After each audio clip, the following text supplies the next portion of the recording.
বহরমপুর লোকসভা কেন্দ্রে তৃণমূল কংগ্রেস ভারতীয় জাতীয় কংগ্রেস প্রার্থী অধীর রঞ্জন চৌধুরী তথা মুর্শিদাবাদ জেলার বাঘকে পরাস্ত করতে বিভিন্ন এলাকার তৃণমূলীরা নানান কৌশল নিতে চলেছে বলে মনে করা হচ্ছে।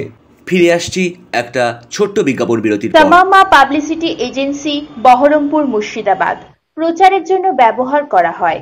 স্থানীয় ও দূরপাল্লা প্যাসেঞ্জার বাস, বিভিন্ন স্তরে সেলিব্রিটি সেমিনার ইভেন্ট, বিভিন্ন খবর ও বিনোদনের চ্যানেল। ফিরে এলাম বিজ্ঞাপন বিরতির পর। মুর্শিদাবাদ জেলার অনেক মানুষই প্রকাশ্যে অধীর চৌধুরী সম্পর্কে কিছু না বললেও জেলার পুরুষ সহ সব বয়সী মহিলারা আড়ালে বলছেন অধীর চৌধুরী এক বাঘের নাম। এই বাঘ বীরভূমের তৃণমূলের অনুব্রত মণ্ডলের মতো ও সন্দেশকালীন নেতা রাতের অন্ধকারে মহিলাদের পার্টি অফিসে ডেকে নিয়ে যাওয়া শাহজাহান শেখের মতো কাগজের বাঘ না। অধীর চৌধুরী নামক বাঘ কোনো দুর্নীতি বা কেন্দ্রীয় গোয়েন্দা সংস্থার কাউকে মারার অপরাধে বাঘ নয়। অধীর রঞ্জন চৌধুরী মুর্শিদাবাদ জেলার সব বয়সী মহিলা পুরুষদের নিরাপত্তা দেবার বাঘ বলেই জেলার সর্বস্তরের মহিলারা সহ পুরুষ মহল মনে করে। অধীর চৌধুরীকে হারাতে বিভিন্ন এলাকায় কাউকে কাউকে বলতে শোনা গেছে, এবার ভোট দিদিকেই কিন্তু দিতে হবে, তৃণমূলকে জেতাতে হবে। দিদি আপনাদের সব সুবিধা দিয়ে চলেছে, দিদিকে ভোট না দিলে মোদি সব রকম সুবিধে বন্ধ করে দেবে। দিদিকে ভোট না দিলে বহরমপুরে তৃণমূল হেরে গেলে আর লক্ষ্মী ভাণ্ডার, বিধবা ভাতা, বার্ধক্য ভাতা, এমনকি বিনামূল্যে রেশন, হাসপাতাল পরিষেবা, স্বাস্থ্যসাথী, এমনকি কন্যাশ্রী এছাড়াও অন্যান্য সুযোগ সুবিধে নরেন্দ্র মোদী বন্ধ করে দেবে বলে বলতে শোনা গেছে। যারা এসব বলে বেড়াচ্ছেন তারা তৃণমূলের কর্মী সমর্থক কিনা তা এলাকার মানুষ পরিষ্কার করে বলতে পারছেন না। আসন্ন লোকসভা নির্বাচনে বহরমপুর আসনে ক্ষমতা দখলের রাজনৈতিক নির্বাচনী লড়াইয়ে কেউ কেউ ত্রিমুখী লড়াইয়ের গন্ধ পেলেও পর্দার আড়ালে থাকা বাস্তবে লড়াই হতে চলেছে তৃণমূল নেত্রী মমতা ব্যানার্জির সাথে তারই দলের ভিতরের এক শ্রেণীর বিরোধী গোষ্ঠী ও গত 8-9 দশকের মুর্শিদাবাদ জেলার দাদা অধীর চৌধুরীর সাথে বলেই রাজনৈতিক মহলের কেউ কেউ মনে করেন।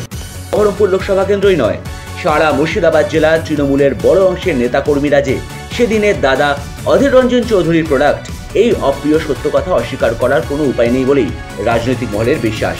সেদিনের দাদা অধীর রঞ্জন চৌধুরী 24 সালের হতে চলা দেশের লোকসভা নির্বাচনে কংগ্রেস প্রার্থী অধীর রঞ্জন চৌধুরী প্রাক্তন রেলমন্ত্রী, বর্তমানে দেশের সংসদে বিরোধী দলের নেতা, আর সেদিনের মমতা ব্যানার্জি আজ রাজ্যের মুখ্যমন্ত্রী, এই কথা ছবির মতো পরিষ্কার। ফিরে আসছি একটা ছোট্ট বিজ্ঞাপন বিরতির পর।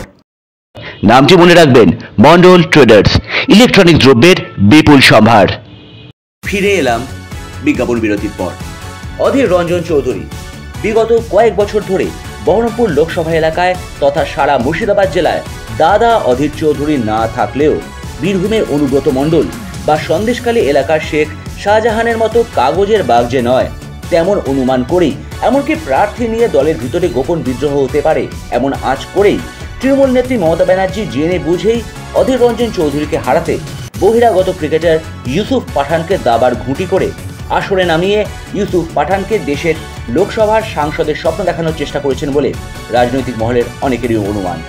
বহরমপুর লোকসভা কেন্দ্রের বিজেপি প্রার্থী ডাক্তার নির্মল কুমার সাহা অরাজনৈতিক ব্যক্তি, ভদ্র ভালো ডাক্তার বলে পরিচিত, এই কথা মুর্শিদাবাদ জেলার মানুষের জানা।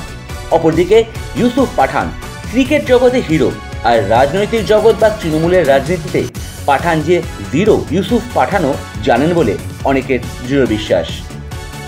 বহরমপুর লোকসভা এলাকায় তথা মুর্শিদাবাদ জেলায় অধীর রঞ্জন চৌধুরী নামটাই বাঘ বলে পরিচিত, এই সত্য কথাটা জেলা তৃণমূল সহ বিভিন্ন মহলের অজানা নেই।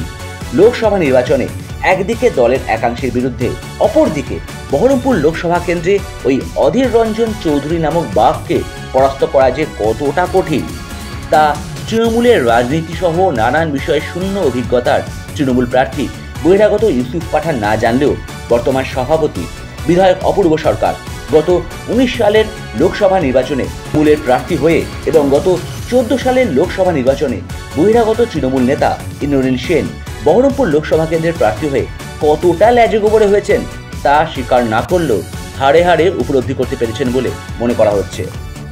বহরমপুর লোকসভা কেন্দ্রের এলাকাসহ সারা মুর্শিদাবাদ জেলায় অধীর রঞ্জন চৌধুরী নামক বাঘকে প্রয়োজন আছে বলে খোদ তৃণমূল কংগ্রেসের বড় অংশের কর্মীরা ও এলাকার মানুষ মনে করেন।